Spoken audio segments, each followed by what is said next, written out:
É possível encontrar traços das escolas filosóficas no mundo atual? Quais?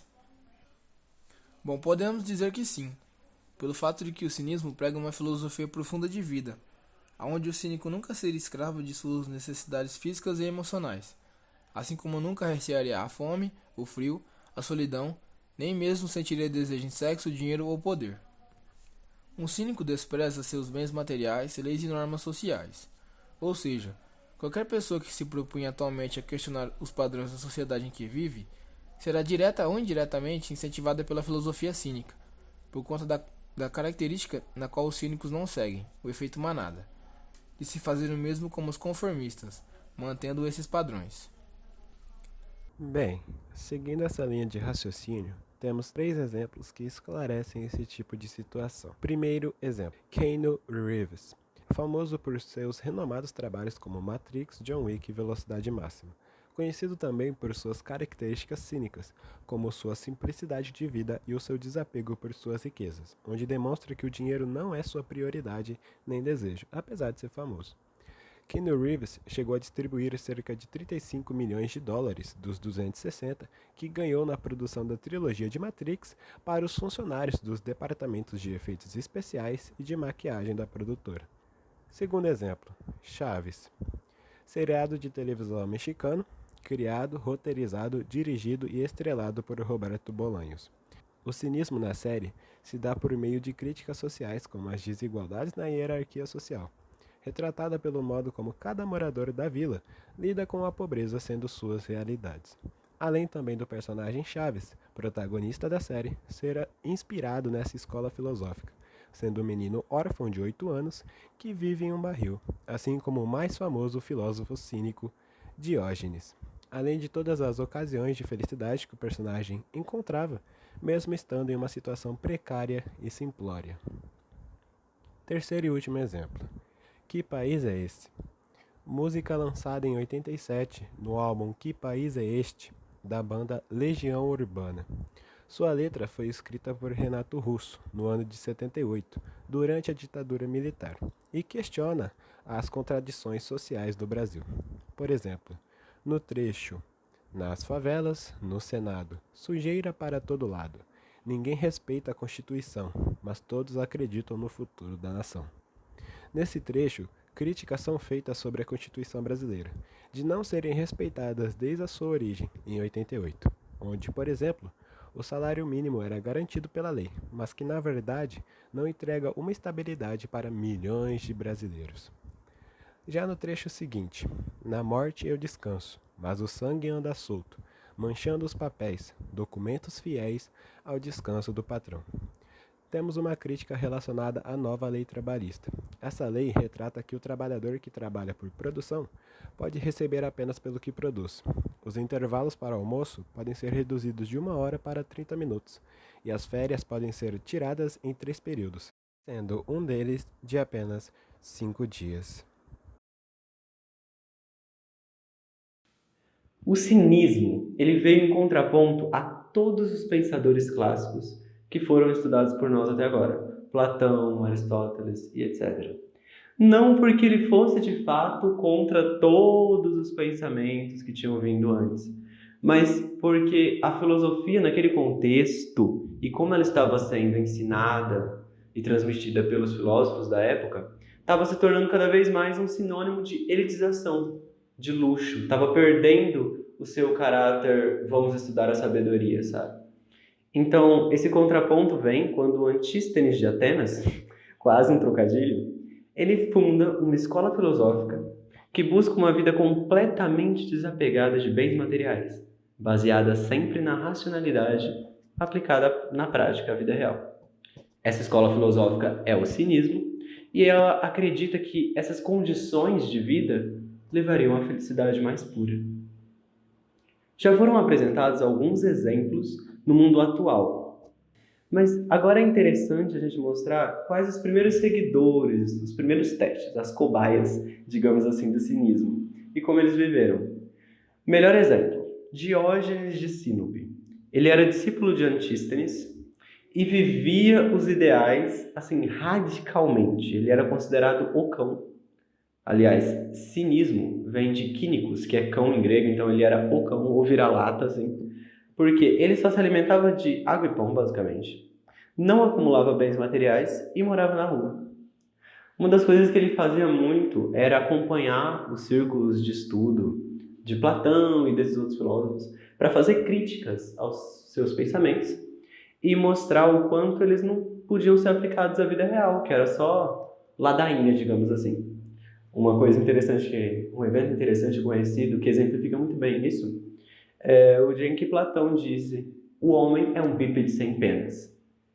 Diógenes chegou e trouxe uma galinha depenada e falou: "Aqui, esse é o homem de Platão". Enfim, esse é Diógenes de Sinope.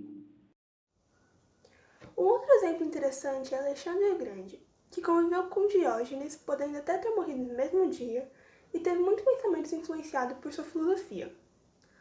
Os pensamentos cínicos do período helenístico eram uma das únicas correntes contra a escravidão.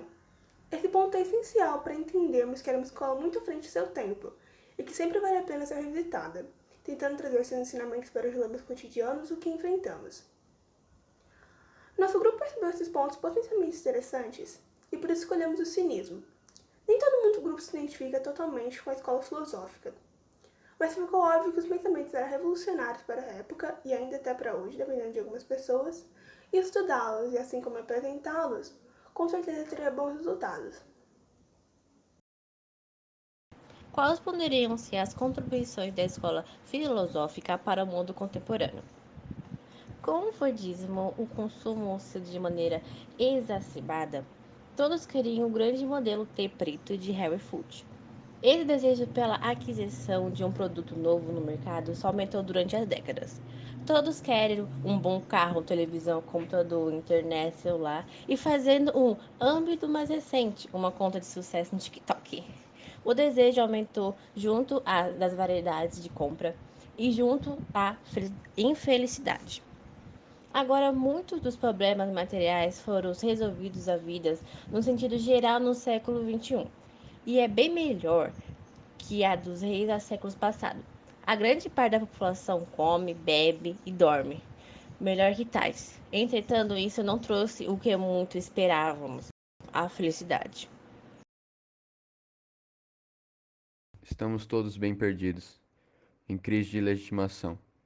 Perdemos a crença nas seriedades das instituições, causada principalmente pela corrupção, e temos agora um sistema de consumo capitalista que surge no sentido de criar padrões de socialização.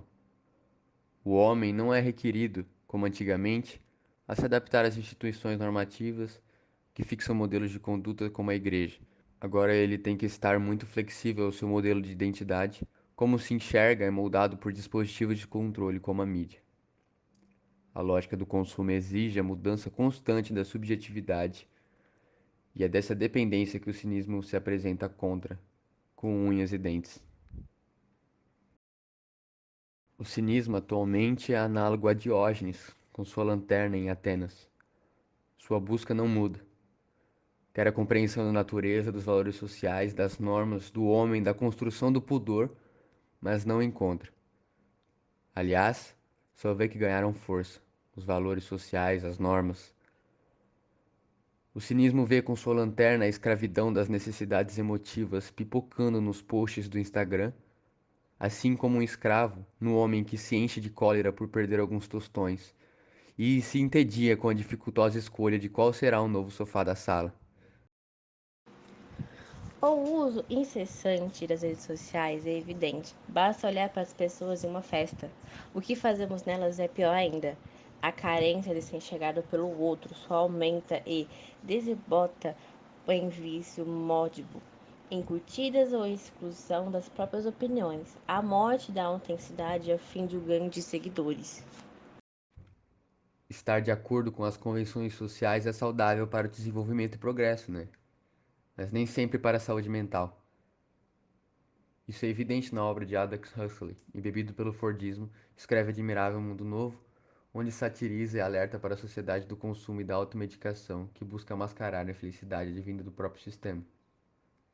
Freud traz um paralelo com o cinismo em sua frase: em estado de natureza, o indivíduo não pode sobreviver, e no estado social, não pode ser feliz. No entanto, é desse estado de natureza que Diógenes enxergava como boa ética. Vivia como um cachorro e acreditava que todas essas normas sociais trariam infelicidade ao homem. Seja uma pessoa de caráter, se você tem dificuldade nessa área, comece hoje a busca em enfrentar tais verdades. Lute por caráter íntegro e verdadeiro, mesmo quando o assunto seja rede social. Você não precisa provar nada a ninguém. Todos passam por problemas e dificuldades, e a grande maioria que se mostra ser tão superior, na verdade vive uma vida de aparências apenas.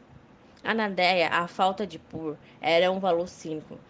Diógenes fazia suas necessidades na frente dos outros, muitas vezes eram até sexuais. O homem, para ele, não era tão superior que um cachorro, pois quando um cachorro quer fazer algo, ele faz, em grande liberdade.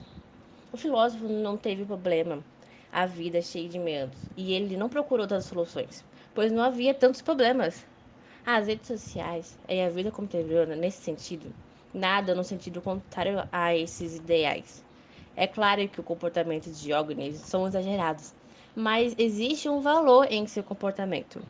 Há muito que aprender como se viver com esses Sócrates delirado, que provavelmente estaria preso se estivesse vivo. Como e quais os exercícios espirituais poderiam colaborar no enfrentamento da pandemia Covid-19? Bom, os exercícios espirituais podem ajudar a combater a Covid-19 com o intuito de utilizar das práticas que visam criar condições para que alguém se coloque em ação na confecção da própria existência, afirmando um singular modo de vida onde ele reflita sobre os maléficos e as mortes que a doença causou e está causando ao redor do mundo, além de repensar nas redes e necessidades das ações do indivíduo. Neste último, pensando na questão de seguir as medidas de prevenção do coronavírus e a empatia, pelos demais que infelizmente faleceram por conta dessa enfermidade, além daqueles que sofrem pela perda. Para tanto, da filosofia grega, explicitaremos o exercício do cultivo de si, corporificado em Sócrates, e por parte da filosofia oriental, analisaremos o personagem Musashi. Ambos personificam a opção por um estilo de vida filosófica de modo de ser. O primeiro, pelas verdades do diálogo, o segundo, pela vivência. E assinalam a necessidade da evolução espiritual da alma, mediante vida contemplativa. Consequentemente, além de explorar a enorme proximidade entre uma linha filosófica grega e a tradição oriental, fundamentamos o solo do pensamento enquanto exercício ético. Podemos também citar exemplificações a partir da concepção que o cinismo nos traz, sendo elas o pensamento e a concretização de ações os quais visam preocupar-se com a sua própria natureza, como o alimento que tem de comer e a sua saúde, do que as diversas futilidades atuais e as convenções sociais, como o valor que damos para a moeda, que são exemplos de boas práticas que o cinismo nos traz para o enfrentamento da pandemia. A reflexão sobre as suas atitudes, sendo mais empático e sensibilizado com as pessoas ao seu redor com relação à situação da pandemia, assim como pensativo sobre si mesmo, de modo a contribuir para a construção de quem você é, melhorando o modo de encarar e possuir um olhar crítico quanto à Covid-19. Além disso, questionar seu modo de ser, agir, pensar sobre as suas necessidades e suas ações a respeito, para obter um melhor fundamento em suas ações, e por fim, analisar seu âmbito de convivência e a sua necessidade de melhorar sua personificação, espiritualidade. Agradeço a todos pela atenção e finalizo a apresentação com as referências que utilizamos para a produção do roteiro.